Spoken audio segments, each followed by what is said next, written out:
Welcome back to Stormworks. I don't think the industrial DLC ever got popular, and I think there's two reasons for that. One reason is because mining, drilling, and refining aren't really the most exciting topics. Most streamers and stuff want jets and giant machines that explode and, spacecraft. They don't really want to sit there and mine for half an hour. Also, if they did want to do that, there are other games that do it more realistically, and I think that you would be annoyed by the sheer unrealism of how it works in Stormworks. Speaking of which, the second reason is that this is the hardest DLC I have ever played. Not only are there hundreds of moving parts, all of those moving parts are completely undocumented. There's no notes, no wikis. The wiki entries that do exist are completely useless and mostly wrong, and every update randomly breaks at least some of them. Yeah, it's tough. But that's the sort of thing I like. I like working through that kind of nonsense. That's how I make my money in the real world. And so, here we are, looking at a fully automated drill rig. I believe this is the only one in existence. I couldn't find any anyway. There are a couple of other drill rigs on the workshop, but they are manual. You have to know how to drill a well and how to refine oil in order to use them. And nobody knows how to do that because they're built wrong anyway. But they do work if you know enough to kind of muddle through. It's just that they're really a challenge. They're slow and difficult to use, and that's part of the joy. And for some people, like, you want that feeling like you're really engaging with the process.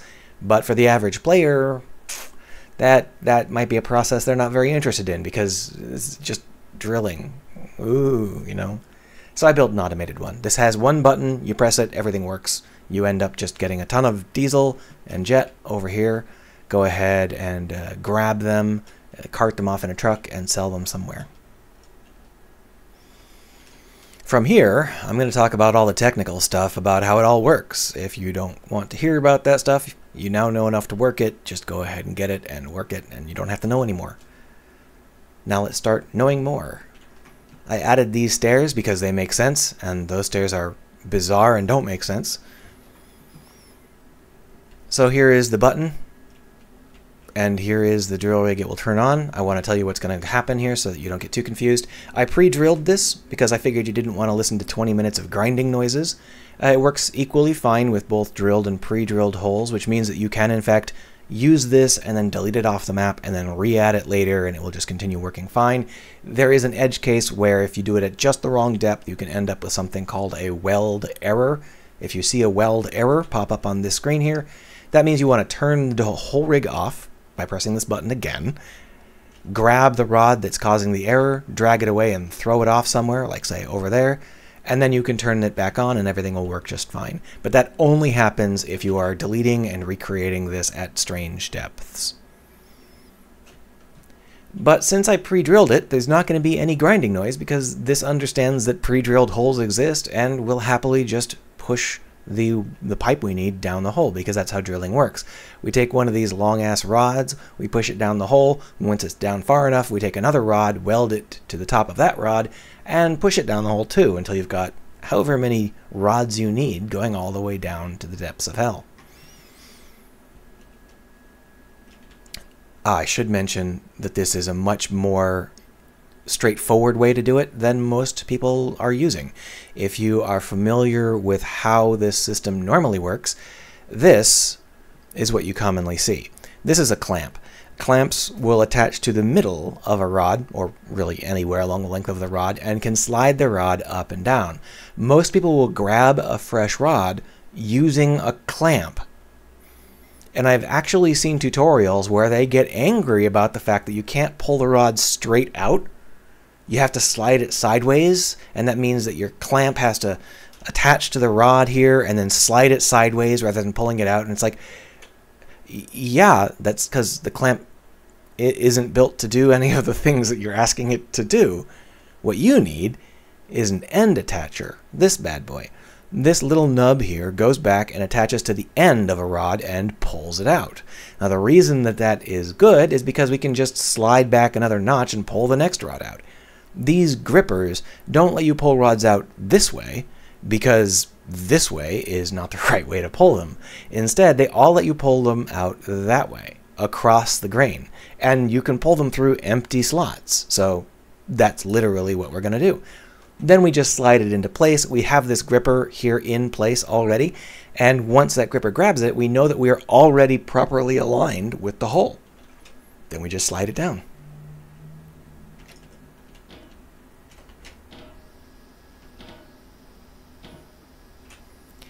Now, if this was a fresh hole, it would be about to start drilling because that's about as deep as you can get on a fresh hole without drilling.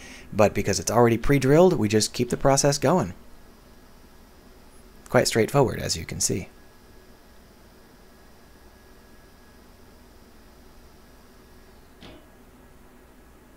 And this works in inclement weather. It works all the time. I guess if it happened in the middle of a tsunami, it might fail, but I haven't ever seen that happen. It's an extremely straightforward and forgiving process. This thing here is doing the welding.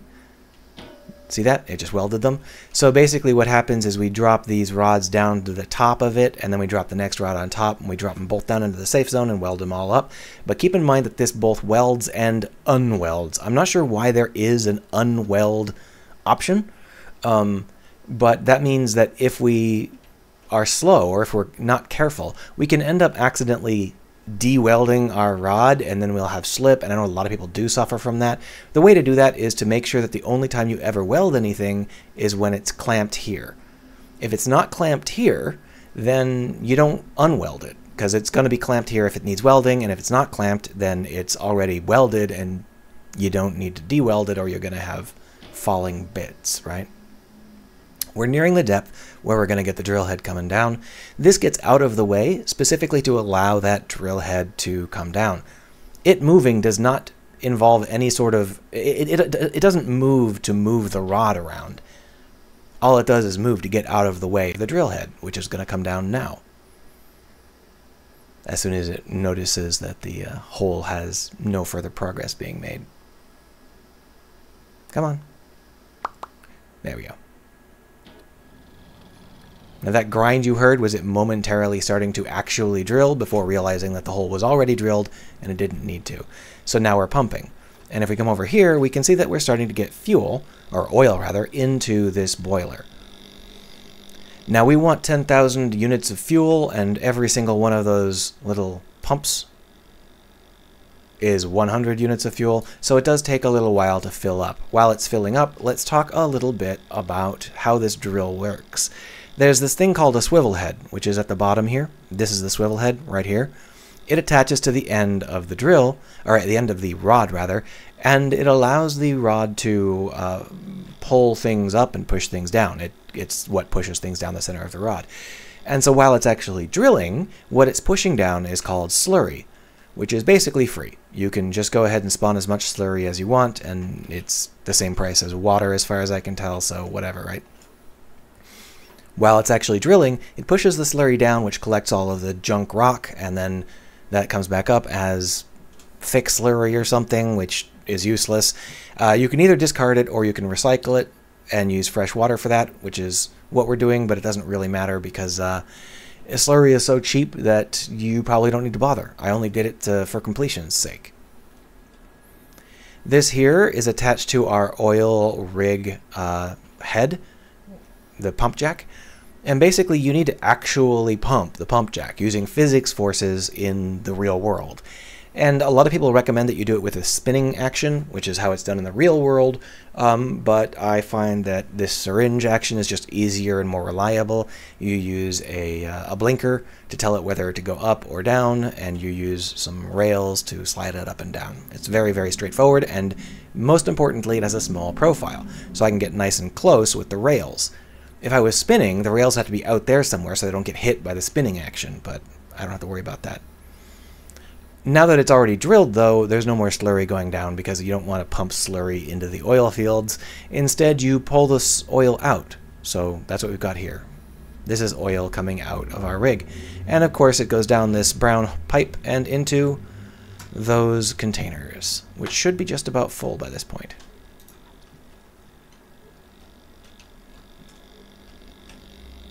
$8,000 out of 10,000, so we're getting there. The way this works is that you want to pump a bunch of oil into this container and then boil it. We're using electric boilers here because I figured out a glitch that allows them to actually work. They do not work normally. Do not expect to actually get any performance out of them unless you do it exactly like I'm doing it. But, as I said, updates break this stuff very frequently, and who knows how it'll work tomorrow. So if this suddenly breaks, I'm sorry, I can't do anything about that. What I've got is I've got 4 electric boilers in here, and you can see that they're not doing much. See how slowly that's rising? But then, once I have enough oil and this turns off, I start pumping in enormous amounts of air. See that? I'm pumping in 600 liters per second of air, and you can see how fluid out, atmosphere, 16 atmospheres, 17 atmospheres. Well, the atmospheric density inside this tank determines how easy it is to pump things outside the tank, even if you're pumping them back inside the tank. Yeah, that's right. So that means that when I'm pumping my fluid out of the tank, pushing it through the electric boilers and then back into the tank, what I'm actually getting here is an enormous advantage due to that enormous pressure. I'm pumping thousands of liters per second of gas and oil through these electric burners, which is the only way to get them to work. Trying to pump, 5 or 10 liters a second isn't going to do jack. You can see that our temperature is already over 300, and it's getting to the point where we're going to start to see some nice boiling. Because the temperature goes up so fast, it's not evenly distributed, and I'm not sure exactly what temperature begins the actual process. It might be 350. Yeah, it seems like it's 350. So you can see that we're starting to burn that oil, turn it into diesel and jet. We get an equal amount of diesel and jet from this process, but what we're doing is we're siphoning off the diesel. So as you can see, we got 300 jet and we've only got 270 of diesel. And that difference will only widen over time because we're constantly pumping out the diesel and leaving it full of jet. Those things here, these weird shapes, those are actually the diesel pumps. Those specifically draw diesel out and allow it to be siphoned off and pumped over into the diesel tank, which is currently steadily filling up with diesel. That diesel is ready to go. You can go grab it right now if you want it. However, if the temperature drops, the diesel and the jet will recombine back into oil. So that's why we have to keep boiling it. And we don't want to boil it for long enough to get all of the diesel out because the diesel takes forever to get the last couple liters out. So what we actually do is we boil it until it is mostly jet. We take out the diesel until it is mostly jet, at which point it is jet enough for our purposes, and we will dump that jet over into the jet tank. The jet tank has been modified to have this. You can't see it very well, but this is exactly the same thing that was in that other tank. The exact same weird shapes are poking up from the bottom. When they're poking up from the bottom, they gather oil instead of diesel. So we pump that oil-diesel mix over here into the jet tank, and that diesel mixes with the jet and returns back to being oil, and then the oil gets pumped out and we're left with pure jet. So that process will happen at 90%, and it's, it's one of those things where it's not the most fun thing to wait for, which is the reason that nobody does this stuff. You can see how the oil is dropping and the diesel and the jet are going up. While that's happening, let's talk about another feature, this one. As I said, this is not the most terribly exciting thing to look at. So what you're probably going to be doing is you're going to be laying out half a dozen of these all across the desert and letting them run. They have a keep alive block to let them run when you're not there, and you can just wait for them to fill up. And what they do is they broadcast their location and their current content out to the world every whatever minute. This allows you to have a network of these that are always constantly broadcasting out where they are and how much fuel they have, and at any one of them you can see all of them, which we'll see in a couple of minutes when I show you a fresh drill. So this is a process that will allow you to manage all of your drill rigs, because when you're at a drill rig loading fuel, you can look at what other drill rigs have fuel at them and go over there and pick them up too. You can also install this same block onto your car and just get this same information delivered to your car. There is a maximum range, something like 10 kilometers, just using the antenna we're using. So, that is a concern, but it's not a huge one. It should work fine in the desert at the very least. And you can see that every time we broadcast, Our diesel is a little higher because guess what? We're using diesel. Oh, it should be noted this is perfectly doable in career mode. There are no like electrical hacks or anything required. It's just you can buy it if you can afford it, and it works fine even in career mode. We're at 80% purity, and it's going up nice and slowly. The less diesel there is, the slower it pumps. You can actually see that. Here is yellow, that's diesel. We are pumping fairly actively right now. I have a feeling that's because we're actually doing both. Yeah, both of the tanks now have diesel coming out of them. So we're starting to see a pickup of the amount of diesel coming out of this tank and a drop off of the amount of diesel coming out of this tank. Still, because this is a slow process as the diesel decreases, that's why we do the whole dump the dirty diesel jet fuel mixture over, because we don't want to wait for an hour for it to finish pumping diesel. And here we're about to start our process. At 90, it begins dumping the jet. Now that doesn't mean we're going to have 90% pure jet fuel, because it will continue to purify even as it is dumping. So you can see that it does not dump out very quickly. This is an artifact of pressure in this version of Stormworks. Who knows how fast it will pump tomorrow, but that means that we are now getting jet. We have 250 liters of jet, and it is 80% pure, which isn't very pure. It's actually not pure enough to be usable. But as you can see, that purity is rising. That's a combination of more pure mixture coming in, and also the fact that we're draining the oil out through the back end, like I mentioned earlier. That drained oil is, of course, instantly recycled, so we don't lose any oil. This is a 100% efficient approach when it comes to using the oil. From here, we can attach either to the winches or the fluid hoses, and then you can pump out. So you can have a completely passive tanker truck come over here and take up as much diesel or jet as you want, and it will just work out fine. There's no problems. Now we have two of these, so they generally alternate whether one of them is boiling and one of them is dumping diesel. And when they are full, look at that. The syringe is not pumping. There's no reason for the syringe to keep pumping when there's no place to receive the oil, and there's no reason to put it into a reservoir. So we just pump when we need oil, and we don't pump when we don't need oil, and that's the most efficient thing to do. Now, let's go to another oil deposit and set up fresh. Oh, here's one.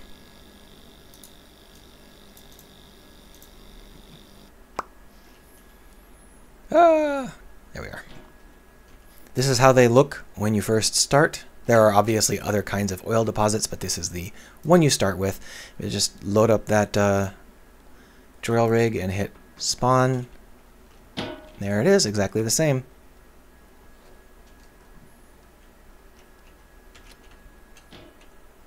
Now this is not a pre-dug hole. I don't think it is anyway.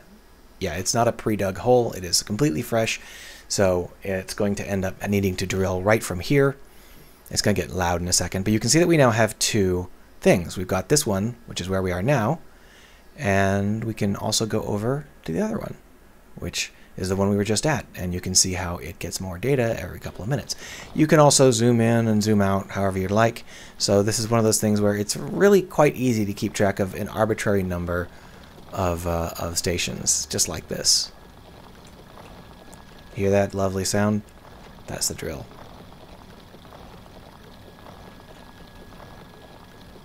What happens is that the drill comes down as far as it can, and then it backs off and allows the next rod to be brought in.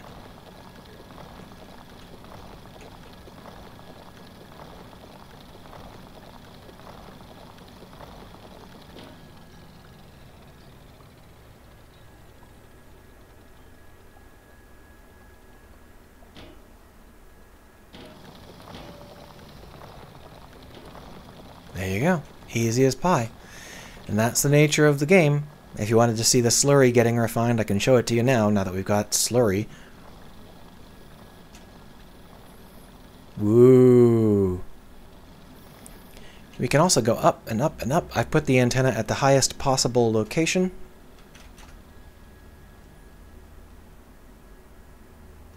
Just to make sure that you understand how dangerous it is to be up here.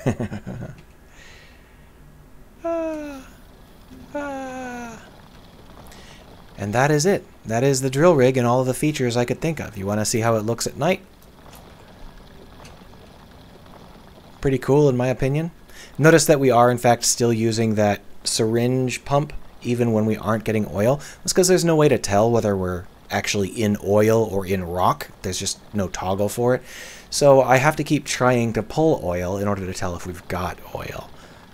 So that is why it pumps like that and why we've got those fun little shadows coming everywhere.